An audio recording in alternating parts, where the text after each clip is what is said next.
ஒரு வழியாக எப்படியோ வந்து இப்போ எழில் செடியன் எல்லாரும் சேர்ந்து படுபயங்கரமான கோபத்துக்கு வந்துட்டாங்க. இந்த கல்யாணத்துக்கு மேலேயும் சரி, சுதாகர் மேலேயும் சரி, நிதிஷ் மேலேயும் சரி, குடும்பமாக இப்போ தான் ஒன்றிணைஞ்சிருக்காங்க.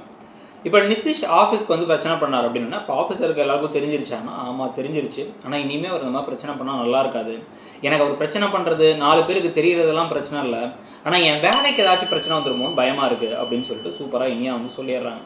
சொன்னதுக்கப்புறமா தான் வந்து இவங்க எல்லாரும் சேர்ந்து முடிவு பண்ணி அவனை போய் என் உண்டு இல்லைன்னு பண்ணுறேன் அப்படின்னு எல்லாம் பசங்க 2 பேர் நிற்க, இல்லை நான் போகிறேன்னு வந்து கோபி சொல்ல, நீங்கள் உங்கள் தனியாக போங்க, நானும் வரேன், நாங்களும் வரோம் அப்படின்னு வந்து 3 ஆண் மகன்களும் சேர்ந்து கிளம்பி போயிடுறாங்க.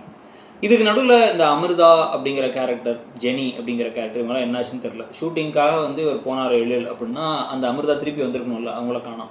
அவ்வளோதான். இதுக்கப்புறம் இதெல்லாம் யாரும் தேவையில்லை. இந்த கதையில் இனியாவோட ட்ராக் வச்சு மட்டும் முடிக்க போகிறோம். அவ்வளோதான். யாரையும் தேவையில்லாமல் கூப்பிட்டு வச்சு டெய்லி பேமெண்ட்லாம் கொடுக்க தேவையில்லான்னு முடிவு பண்ணிட்டாங்க போல.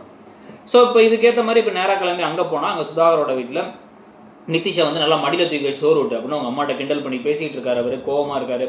அந்த சமயத்தில் வந்து பார்த்தீங்கன்னா இவங்க வந்துடுறாங்க. வந்ததுக்கப்புறமா தான் இங்கே வந்து ஒரே பிரச்சனை அடுத்து இருந்துகிட்டு இருக்கு. பேச்சுவார்த்தையாக போயிட்டு இருந்துச்சு. இவன் எதுக்கு அங்கே போனான், இவன் வந்து யார் அங்கே போகிறதுக்கு அப்படின்னா, அவன் தான்ப்பா அவங்க வீட்டு மருமகன் அப்படின்னா, மருமகன்லாம் ஒன்றும் கிடையாது, இவங்க வீட்டு மாப்பிள்ளையும் கிடையாது, அந்த அருகதையே ஒன்றும் கிடையாது அப்படிங்கிற மாதிரி எல்லாம் பேசிகிட்டு இருக்கா. நான் அப்படி தான்டா போவேன், அவளோட திமுறா வந்து பேசினால அங்கே உள்ளே இருந்துட்டு என்னை பார்க்க முடியாதுங்கிறா அப்படின்னு நிதிஷ் பேச நல்லா பொங்கு பொங்குன்னு அடி வாங்கினாரு எழில்கிட்ட. திருப்பி பேச ஆரம்பிக்க, திருப்பி அடிக்கிற ஒரு 3 தடவை அடிச்சதுக்கப்புறமா உங்கள் பசங்க ரொம்ப பண்ணுறாங்க கோபி அப்படின்னா வந்து கம்மியாக தான் பண்ணுறாங்க, ஐயோ பிள்ளைய வளர்த்துருக்கான் பாரு பிள்ளைய அப்படிங்கிற மாதிரி கோபியும் திட்டிட்டு வந்துட்டார்.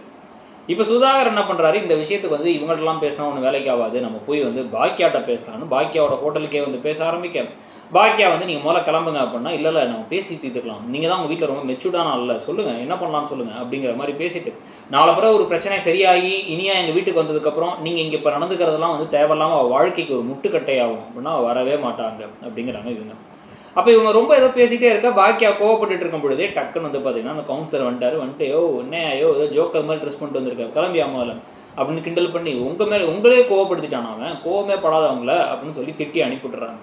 சுதாகர் அப்படியே கடுப்போட வெளில போய் தான் இப்போ போலீஸில் கம்ப்ளைண்ட் கொடுக்க போகிறாரு. அவங்க இவங்களை வந்து அரெஸ்ட் பண்ணுறதுக்கு ட்ரை பண்ண போகிறாங்க. விஷயங்கள்லாம் நடக்க போகுது. அதெல்லாம் பற்றி நீங்கள் என்ன நினைக்கிறீங்கிறத சொல்லிவிட்டு அப்படியே இடம்பொருள் சேனலையும் மறக்காமல் சப்ஸ்கிரைப் பண்ணிவிடுங்க. இந்த சீரியல்னு எவ்வளோ நாள் போனால் ஓகே, 1500 எபிசோடோட முடிஞ்சிருங்கிறாங்களே, அதை பற்றி உங்கள் கருத்து என்னங்கிறதையும் சொல்லுங்கள். தேங்க்யூ.